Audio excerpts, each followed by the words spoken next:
Bogus शिक्षक नियुक्ती प्रकरणामध्ये एसआयटी नेमण्याची मागणी ही आता भाजप आमदारांकडून केली जाते।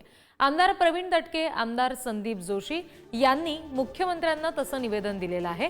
या निवेदनामध्ये बोगस शिक्षक नियुक्तीची सखोल चौकशी करण्याची मागणी केलेली आहे। पारदर्शी चौकशी व्हावी, दोषींना शिक्षा होण्याची सुद्धा अपेक्षा यामध्ये व्यक्त करण्यात आलेली आहे। मुख्यमंत्र्यांना निवेदन दिलं गेलेलं आहे। भाजप आमदारांकडून बोगस शिक्षक नियुक्ती प्रकरणामध्ये कारवाई व्हावी अशा पद्धतीची मागणी करणारं हे निवेदन आहे, जे प्रवीण दटके, संदीप जोशी यांनी मुख्यमंत्र्यांना दिलेलं आहे। नागपूरमध्ये बोगस शिक्षक नियुक्ती प्रकरण समोर आलं आणि त्यानंतर आता चौकशीसाठी एसआयटी नेमण्याची सुद्धा मागणी भाजप आमदारांकडून केली जाते आणि आपल्या मागण्यांचं जे निवेदन आहे, लेखी निवेदन, हे आता आमदारांनी थेट फडणवीसांकडे दिलेलं आहे।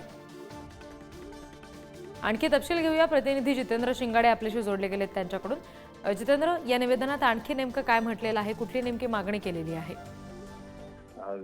आपल्याला माहिती आहे की गेल्या काही दिवसांपासून नागपूर विभागातील शिक्षक नियुक्तीचं जे प्रकरण आहे ते मोठ्या प्रमाणात गाजतंय।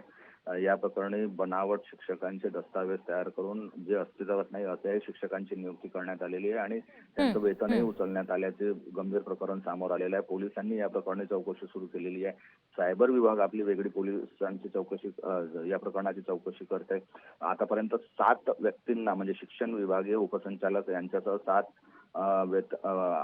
आरोपींना या प्रकरणात अटक करण्यात आलेली आहे। त्यामुळे याची व्याप्ती जी आहे ती मोठ्या प्रमाणात अजून असल्याचं दिसून येते। केवळ नागपूर जिल्ह्यात नाही तर नागपूर विभागातील जे 5ही जिल्हे येतात त्यामध्ये याची व्याप्ती असल्याचं समोर येत आहे आणि या प्रकरणाची एकूणच जर निष्पक्षपणे आणि गंभीरपणे जर चौकशी करायची असेल तर एसआयटी नेमूनच याची चौकशी करावी अशी मागणी जोर धरू लागली आणि त्याच अनुषंगाने भाजपचे आमदार प्रवीण दटके आणि भाजपचे विधान परिषद सदस्य संदीप जोशी यांनी मुख्यमंत्र्यांना भेटून या प्रकरणाची एसआयटी मार्फत चौकशी करण्यासाठी निवेदन दिलेलं आहे। आता नेमकं मुख्यमंत्री यावर काय निर्णय घेतात ते पाहणं महत्त्वाचं ठरणार आहे, कारण एसआयटी चौकशीची मागणी गेल्या अनेक दिवसांपासून अनेक स्तरावरून केल्या जात आहे। त्यामुळे आता या दोन्ही आमदारांच्या मागणीवर मुख्यमंत्री काय दखल घेतात हे पाहणं महत्त्वाचं ठरणार आहे। जी, धन्यवाद जितेंद्र दिलेल्या सगळ्या माहितीसाठी।